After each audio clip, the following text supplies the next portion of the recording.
Salam alaikum la veste. Retour de voyage, qui dit retour de voyage dit vidéo, présentation de mes achats. Alors je suis allé au Maroc, il avait très beau, c'était très sympa, j'ai fait Marrakech, j'ai fait l'Atlas, j'ai fait un peu le désert, et le dromadaire, et plein de jolies choses, c'était super cool. J'ai eu du beau temps pendant que vous aviez la pluie. Bref, on va commencer. Il y a une petite partie des achats qui seront dans une vidéo un peu séparée, incorporée dans cette vidéo, parce que je les ai offerts entre temps. Je me mets pas la pression de faire la vidéo avant de donner les trucs parce que je gagne pas ma vie avec YouTube, donc en fait je m'en fous un peu, vous voyez. Donc bref, on commence avec l'alimentaire. Donc eh bien j'ai pris, ce n'est pas un produit marocain, j'ai acheté ça à l'aéroport, c'est produit des Émirats Arabes Unis, mais c'est pour la particularité. Au Maroc il y a des dromadaires et bien je voulais tester ça. C'est du chocolat au lait de chamel ou de dame dromadaire.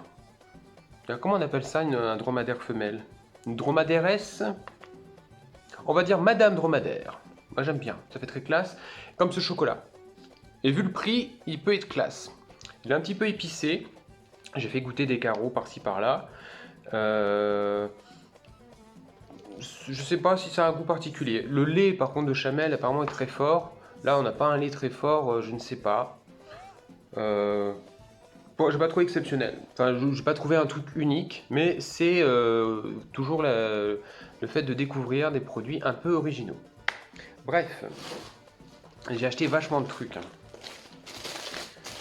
Alors j'ai pris ceci. Ce sont des feuilles de stevia. Voilà, donc le stevia, vous connaissez peut-être, c'est un édulcorant, on le trouve sous forme de poudre blanche. Et ben là, c'est des feuilles. On peut mettre ça tout simplement dans le thé à infuser. On peut sucer les feuilles, c'est très sucré. C'est sympa. J'ai pris effectivement dans une herboristerie où j'ai acheté d'autres produits également. Une herboristerie dans le souk de Marrakech. Le voyage est total. Du thé à la menthe, voilà, comme ceci.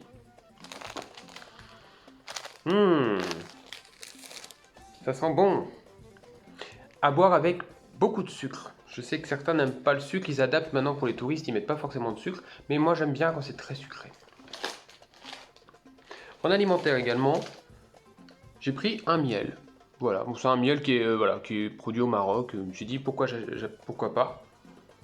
Dans ce genre de boîte, dans une petite conserve, étonnant. Voilà.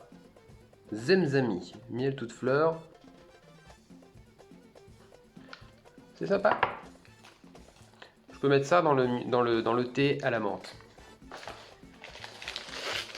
Alors, j'ai pris ça aussi. Rosana. Ils font pas que de l'eau minérale, ils font aussi des épices. Voilà, du piment doux. Pour la cuisine. Bon, vu que je cuisine pas, ça c'est pas pour moi. Hein. Pour l'alimentaire, c'est bon, c'est tout. Non, pardon.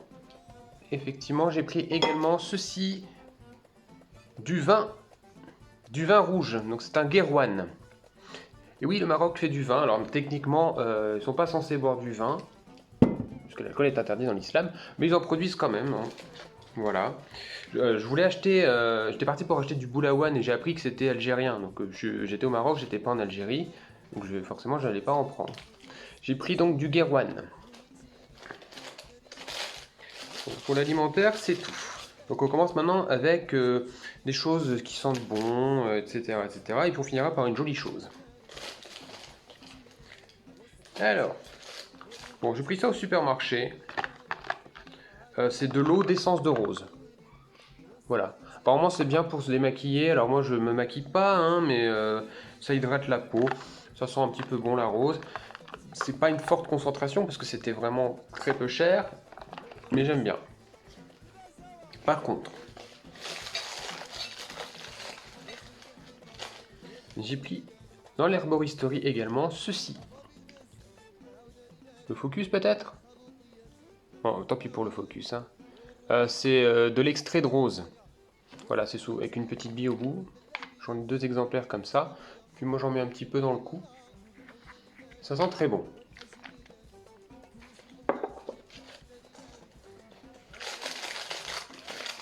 Il y a également, dans cette herboristerie, Un beurre historique qui faisait produit à base d'huile d'argan, moi j'en ai pas pris. Mais j'ai pris ceci, c'est un petit carré parfumant. Donc ça sent, j'allais dire la lavande. Ça sent bon en tout cas. Ça c'est à mettre dans un placard, tout ça, je vais mettre ça dans mon placard. Comme ça, il y a une bonne odeur quand j'ouvre mon placard.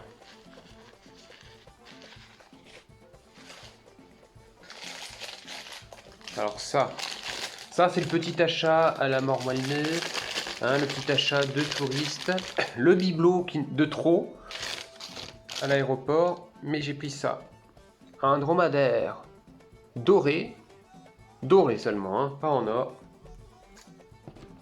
Voici, voilà, c'est mignon. Ah, j'aurais dû acheter une peluche, bref. J'ai ça à l'aéroport de Marrakech, j'avais le temps parce que j'ai passé 7 heures à l'aéroport. Je vais pas faire une story time sur la journée de merde que j'ai eue pour le retour de mes vacances. Mais en tout cas, toute la patience que j'aurais pu acquérir pendant mes vacances, j'ai tout utilisé ce jour-là. Bref, il me reste 3 trucs. C'est des trucs déco, c'est des trucs, voilà, jolis. Alors, j'ai pris, et ça, le temps que j'ouvre l'emballage, voilà. C'est un petit peu d'artisanat qui coûte pas grand chose, mais c'est joli et c'est sympa. Alors ça j'ai trouvé quand j'étais dans le Ksar de Aïd Ben Haddou. Alors un Ksar c'est un village fortifié berbère, voilà. Au Maroc, dans d'autres pays aussi, hein, Algérie, Tunisie, j'utilise le terme de Ksar aussi. Et bah voilà, j'ai ce petit truc là comme ça c'est le Ksar justement de Aïd Ben Haddou. Village fortifié. Et bien sûr des dromadaires, pour me rappeler mon excursion en dromadaire dans les dunes de Merzouga. Voilà, donc ça c'est le sud marocain, on est tout à côté de la frontière avec l'Algérie. Voilà. Et donc en fait, il montrait ça, en fait, le papier, il est tout blanc. En fait, il fait ça avec l'eau. En fait, il peint avec l'eau, après on ne voit rien.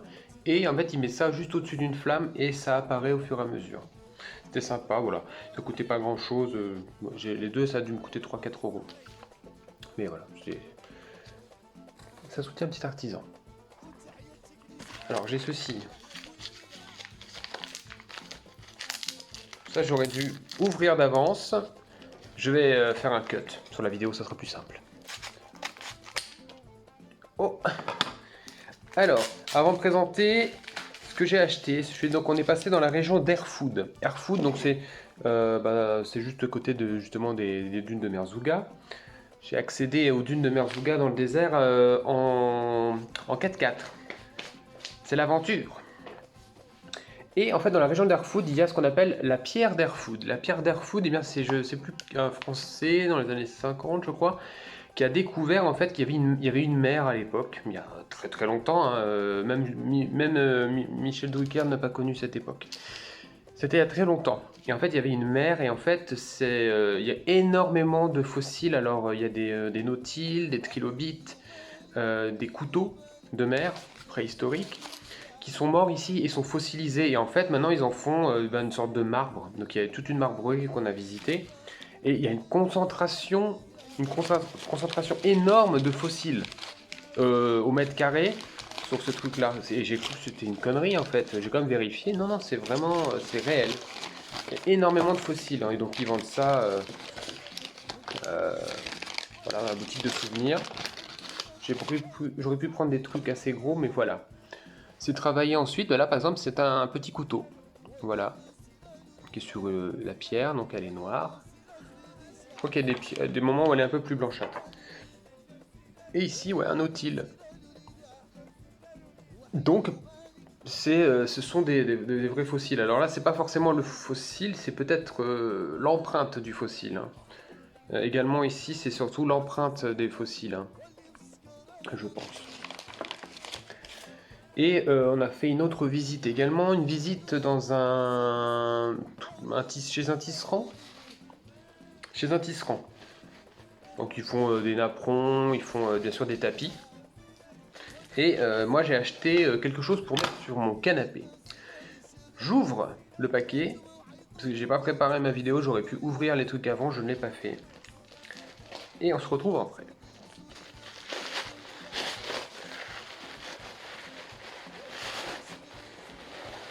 J'avais oublié que j'avais pris vert. Voilà, c'est bon, c'est déballé. Je vais vous montrer un petit peu le truc.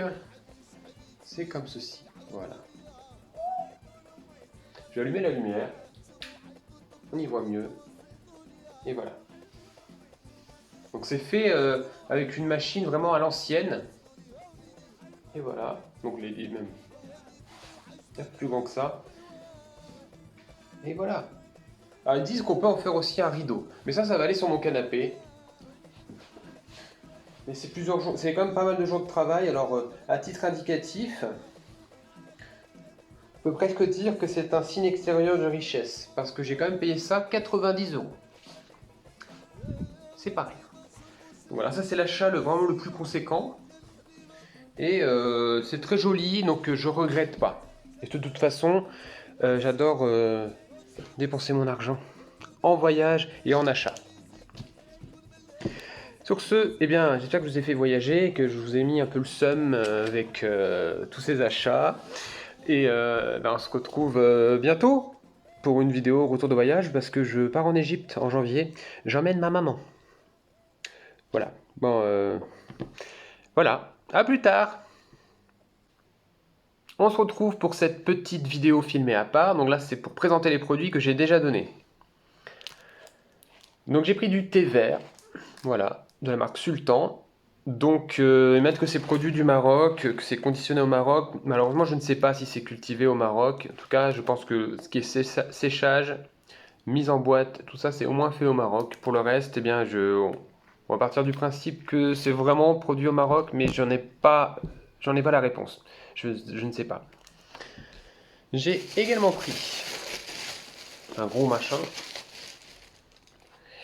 J'ai pris des dattes. Voilà. C'est 1 kg de dattes. Donc c'est des machouls. Donc j'ai pris ça au souk. Voilà, le guide pour le circuit nous a indiqué un endroit. Bah, c'est très typique, voilà. On peut trouver beaucoup moins cher en supermarché, mais voilà, c'est de très bonne qualité. En tout cas, les gens qui m'accompagnaient dans le circuit et qui aiment les dattes, les trouvaient excellentes. Moi, j'ai goûté, histoire d'être fixé. Non, je n'aime pas les dattes. Maintenant, c'est sûr. Ça, je vais pas l'offrir, mais je vais amener avec moi et je vais faire pour le goûter des petits biscuits, des douceurs marocaines. Donc j'ai acheté ça dans une pâtisserie. Donc c'est pareil, c'est le guide qui nous a amené ici. Saveur d'Orient chez Madame Ben Brahem. Voilà, j'ai déjà l'accent. Il y a un petit peu de tout. Il y a un petit sablé comme ceci. Comme cela. Il y a un petit bidule comme ceci aussi. Je ne sais pas trop ce que c'est. Il y a une corne de gazelle. Elle est un peu plus chère malheureusement, mais... La corne de gazelle. Oh là là. C'est collant. Et un petit truc comme ça. Avec... c'est de la cacahuète. J'en ai d'autres en dessous. J'ai ça. On dirait un petit samosa. C'est pareil. C'est assez pas mal de miel, hein, de fleurs d'oranger, bien sûr. Il y a également ceci, avec des amandes. Je crois qu'il y avait de la fleur d'oranger également. Et je crois qu'il me reste un petit truc ici. Un petit machin. Deux machins. On a également un truc comme ça. Et un truc comme ceci. Voilà. J'en ai mangé dans le train hier. J'ai gardé un exemplaire de chaque. Faut aimer le miel, faut aimer le sucre, hein, la fleur d'oranger, les amandes, les cacahuètes. Mais c'est sympa. Et bien c'est tout. Vous retrouvez le reste des produits que j'ai achetés dans le reste de la vidéo.